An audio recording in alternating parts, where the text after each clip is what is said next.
The WWE just introduced a women's secondary title, the U.S. Championship, and that is crazy to me because I lived through the Attitude Era, and, you know, the champion back then, Sable. Okay, Sable, while she was hugely popular, and don't let anyone tell you otherwise, Sable had a huge part in turning the Monday Night War around, whether we like to admit it or not. She was not championship material. She sucked as a wrestler. I give her props where it's due, but I won't say that she deserved the title. And so we've come a long way from just giving eye candy the championships. And now, here we are, 2024, a women's U.S. title, a secondary belt, is necessary because we have such stacked talent on the roster, and it will be determined at Saturday night's main event. And today we're going to deep dive into each participant and just kind of look at, I don't know, their chances or where I feel they should be or how I feel the tournament should play out. So let's start off with the first match. It was B-Fab versus Candice LeRae versus Bayley. We won't do too much into it because it's already said and done. I think B-Fab, she surprised me. She definitely, I was like, wow, this is a actual credible wrestler. I didn't even think she had it in her. So already this tournament has gotten B-Fab over with me. She would have been good if we wanted to do this really rookie underdog story that it's like, where did this person come from? How are they suddenly doing so good? It would have been cool if she had won one or two matches, but I get why they didn't go with her. As far as I'm concerned, she had a great outing, and this tournament has already put her on the map, which is a success to me. Candice LeRae, I would have actually liked to see win this match because this is a mid-card title to me, and Bayley is a main eventer for me, but I get why Bayley won. One of the big reasons, though, I feel that Candice should have either won here or the previous week, Candice and Bayley had a fight, and Bayley won that match as well. Maybe Bayley could have lost the week before, and then Bayley won this week in the tournament. That would have helped Candice a lot more. I don't want us to just keep letting Candice rack up loss after loss after loss because she's doing some great character work. But for Bayley now, Bayley is, it's a catch-22 with her because she's a main eventer, and it would give this title some credibility because when a title is introduced, you gotta give it credibility. But this is a mid-card title, and Bayley is a main eventer. So, I don't know. And it's not to say that main eventers can't hold mid-card titles. Heck, John Cena did wonders for the U.S. Championship. So, you could argue that Bayley getting the U.S. Championship would do the same thing, and I could see Bayley being a fighting champion, doing a U.S. title open challenge, all that good stuff, but I don't know. Whatever the case may be, I see Bayley winning this and actually going all the way to the finals. We'll come back to the finals when I get to who I think her final opponent will be and why I think who should win that match. The next bracket is Bianca Belair versus Chelsea Green versus Blair Davenport. Now, Chelsea Green has beaten Bianca Belair before in a triple threat match. The other person in that match wasn't Blair Davenport, though. It was Meacham, and I think we have a repeat here. I believe that we're going to have Chelsea Green win. She'll probably pin Blair Davenport. Blair Davenport is definitely here to take the loss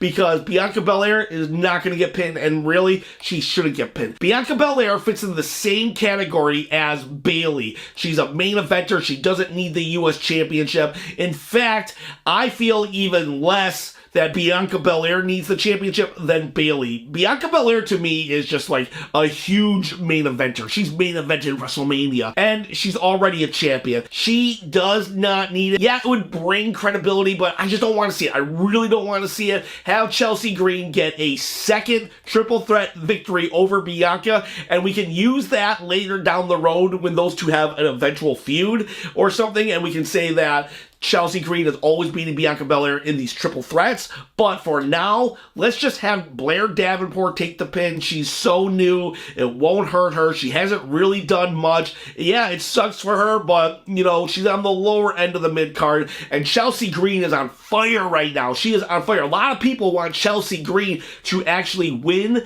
this tournament, and I was actually on that same page at one point, not so much more, because Chelsea Green is a comedian comedic character. You can go and look through my channel, and I am praising Chelsea Green left and right. I think she is great. I think she's a very low-key MVP of the women's division. One of the few women who can actually have a storyline without a title involved, and I want her to be rewarded with the title. But the thing is, at the end of the day, right this second, she's still a comedic character. I feel that she should be the second U.S. champion, or maybe even the third. She should have a really good, strong showing in the tournament, but at the end of the day, I do want her to eat a loss. And I know that might be controversial because everybody wants it. She deserves it. But, oh, it's the first. The first champion needs to be super, super strong and super, super credible. But very soon after, within months, I want Chelsea Green to have the title. But right now, I just want her to advance in the first round and then lose to Bayley. I'm sorry. I love Chelsea Green. I don't even really like Bayley, but I see that as a better path for the U.S. title. And while we talk about who's going to be the first women's U.S. champion, who's going to be the first Wrestle Chop champion? That's right. I have this championship belt that I'm trying to give away. All you got to do to win it, comment below, subscribe, and hit the bell notification. Maybe a thumbs up. That's not required, but it would be very helpful because I'm trying to get to 10,000 subscribers, and that's when I'll give away the belt. Trying to get to 10,000 subscribers so I can quit my day job. I want to do wrestling videos full time. I should have did this video last week, but I wasn't able to because I was busy working, because I was busy doing 800 things that, you just got to do in life. And not woe is me. I love doing this channel, but I would like to do it on a more regular basis, and in doing so, you can win the belt. So let's go to the next bracket. We have Jade Cargill, Meacham, and Piper Niven. Honestly, all three of these people would be great inaugural U.S. champions.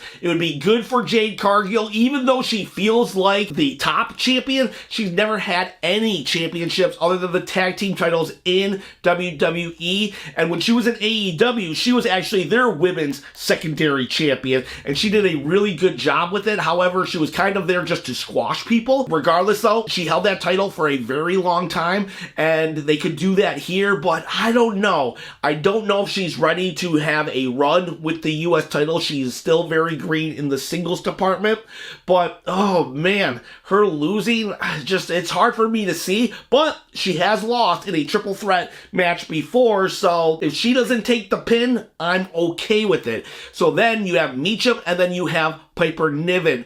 Both of them, amazing, amazing people. I think Piper Niven is going to eat the pin here, and that sucks because she has so much potential and so much to offer. She had a match with Bayley earlier in the year that when she was allowed to speak up for herself, she did an amazing job, and I think that she would be a great, credible champion, but no, I just don't see it happening. She takes the pin because I think eventually Piper Niven and Chelsea Green will get the tag team championships, so we got to keep any titles off them. That allows Meacham then to move forward. Meacham will pin Piper Niven here and move forward. She has had a very strong year, and she would be a great U.S. champion. A lot of people actually want her or Chelsea Green to be champions, and Meacham would be good because she's a very serious character. She's more of like a hardcore character even, and I think if they gave her more airtime, she would have a real good connection with the crowd,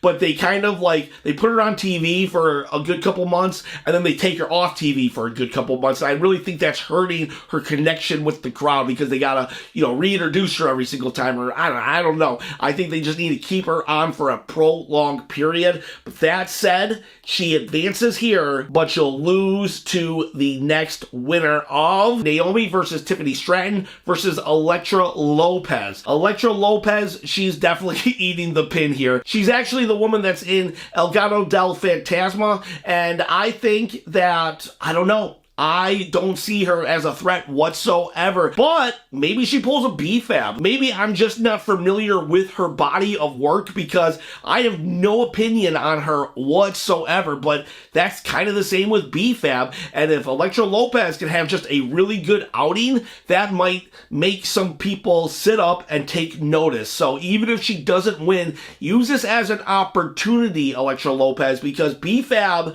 she utilized her minutes, and yeah, I'm a believer in B-Fab now. Please, Elektra Lopez, make me a believer. Now, they could go the route that I said earlier, this rookie out of nowhere, the Cinderella story. I just don't think they're going to do it. Not for the first U.S. title. So that then leaves Tiffany Stratton and Naomi. Tiffany Stratton, she would actually be the absolute perfect first U.S. championship. However, the fact is, she has the money in the bank. And because she has the money in the bank, she's already pretty much guaranteed a title shot and a championship run after she pins most likely Nia Jax. If she was without the money in the bank, I would say do it 100%. She's the one to advance. I would 100% put Tiffany Stratton as my U.S.